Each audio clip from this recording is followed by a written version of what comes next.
While it is hard, definitely hard, to wake up each morning and get your baby up at the same time each day, doing so will make your mornings more consistent, which leads to your days being more consistent and your naps being more consistent, which leads to your nights being more consistent, which leads to it being easier to wake up each morning to get your baby up at the same time each day. In this video, we're going to talk about why you need to get your baby up at the same time each day, as well as all of the details to be able to make that happen.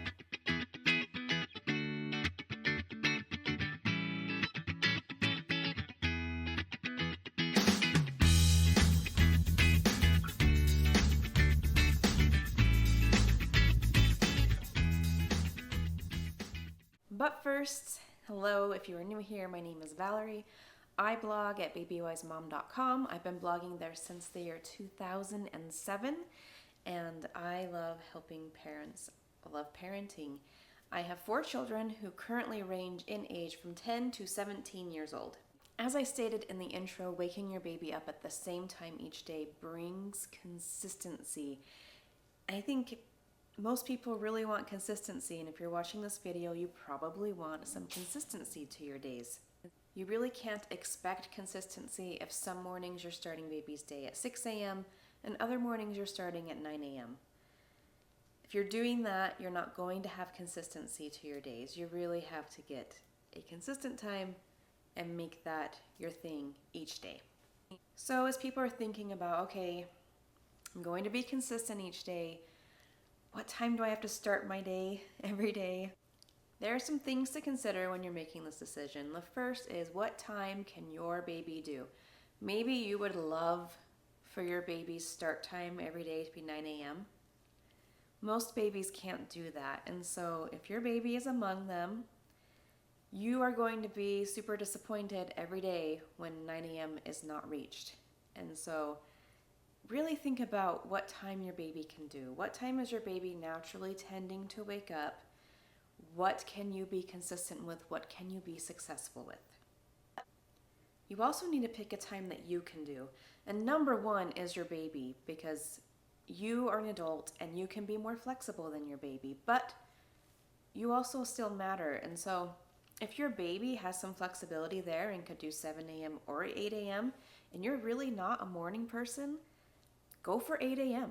That's totally great. So pick a time that you can do and you can be consistent with. If you wish you were a morning person but you're not, and you choose 6 a.m., you might not have great success because you might really struggle to get out of bed every day before 6 a.m. to get your baby up at 6 a.m. Now you can change the start time later, but babies really do tend to stay quite close to the time that you initially start and pick. My 17-year-old was 7 a.m. from a baby, and he really is still almost always 7 a.m. still to this day. He's a lot more consistent than some will be, but they kind of tend to stick to the same kind of time frame. So really, think about what works now, but be aware of what you're going to need in the future. If you are going back to work, really think about what time you will be going back to work, what time your baby will need to get up for that, and consider starting at least close to that time now, even if it means you have to get up earlier now, because it's going to be harder to get your baby to adjust. With that said, it's usually easier to get a baby to wake up earlier than it is to get a baby to sleep in later. So if your baby is doing 8 a.m. now, and in 3 months you're going to have to be doing 6 a.m., it will be easier to get your baby to do 6 a.m. in 3 months, and you can live and relish in that 8 a.m. for now. So when you are deciding what time to start each day, consider your baby's age. Younger babies probably won't be able to go as late in the morning unless they're having nighttime wake-ups, and then they usually can go a little later in the morning.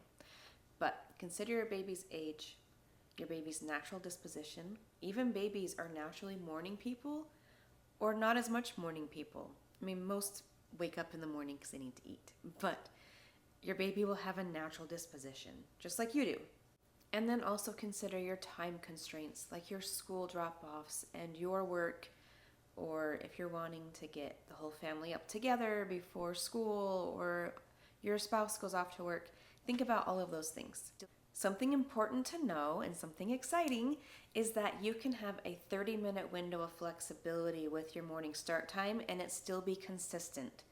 So if you want to start at 7 a.m., that means your flexibility window could be 7 to 7:30.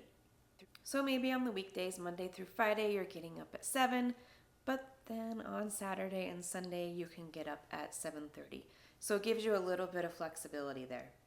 This 30-minute flex window is not 30 minutes on either side of your time. So if your start time is 7, that doesn't mean your flex window is 6:30 to 7:30. It means it is 7 to 7:30 or 6:45 to 7:15. So it's a 30-minute flex window, not a 30-minute on either side of your wake-up time window. And while you do have this flexible window, really be super, super consistent while you are establishing this morning wake time. Keep it like no change. As much as possible, stick to the same time every day. Really give it 1 to 2 weeks of super consistency. Like you are setting your alarm, you are getting up, you are being diligent.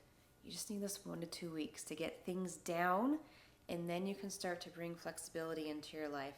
And of course, that will depend on how flexible your baby is, because some babies are super flexible and they can have that flex window and they're totally fine.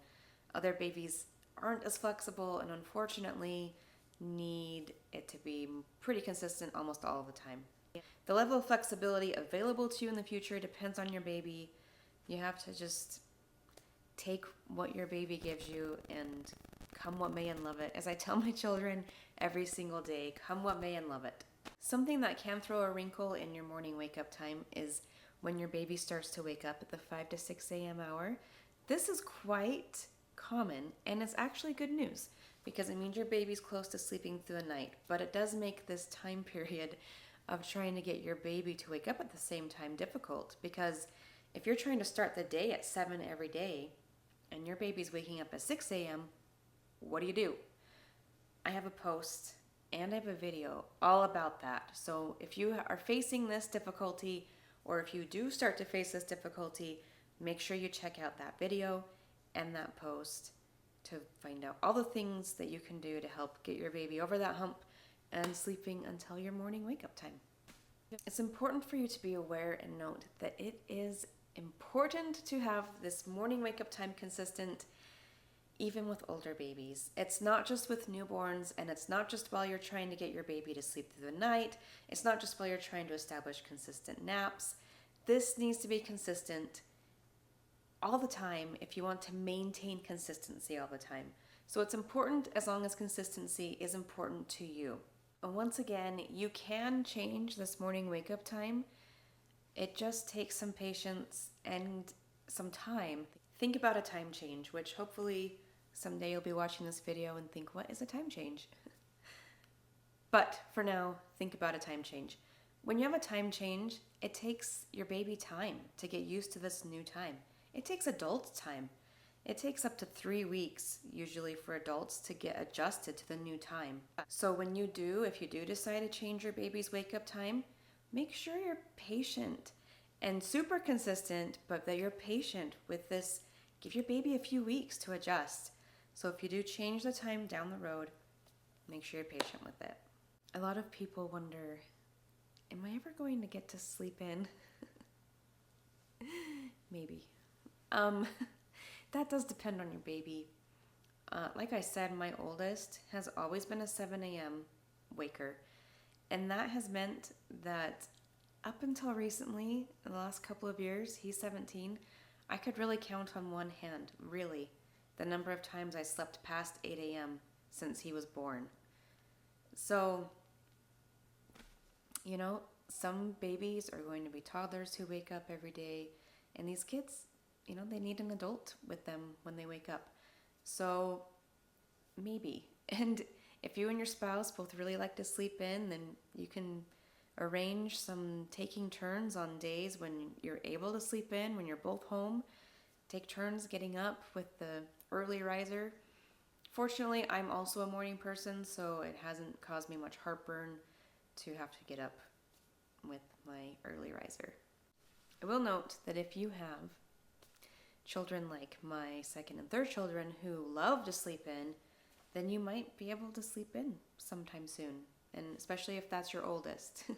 The interesting thing is in families that we have children of all types, and so you never know what the order will be and how it will come. Something else that's really important to think about is the other end of your day. When you're trying to be consistent with your mornings, that bedtime is super important to establishing a morning wake-up time. You need to try really hard to have your bedtime be consistent if you want the best chance of having your morning wake-up time be consistent. In that is included the last feed of your day. So you need to have your last feeding consistent, your bedtime consistent. If you're doing a dream feed, keep that consistent to help your baby make it through the night and to your first wake time of the day. Just like at the beginning of the day, if your bedtime is ranging 2 hours every night, you're going to have a harder time making that morning time consistent. People of all ages, including adults, sleep better when their bedtime is consistent, and consistent within like 10 to 15 minutes. That is true even for adults. So, if anyone in your life is looking for more consistency, sleeping better at night, having an easier time to wake up in the morning, having bedtime be consistent is super important. Okay, that wraps up why you need to be super consistent with your baby's wake-up time each day. As you're working on getting a consistent schedule, make sure you follow this and get that first time of day super consistent, and you will start to see the rest of the day fall into place. As always, if you have questions, feel free to drop them in the comments. I will answer. And thanks for watching, and have a great day.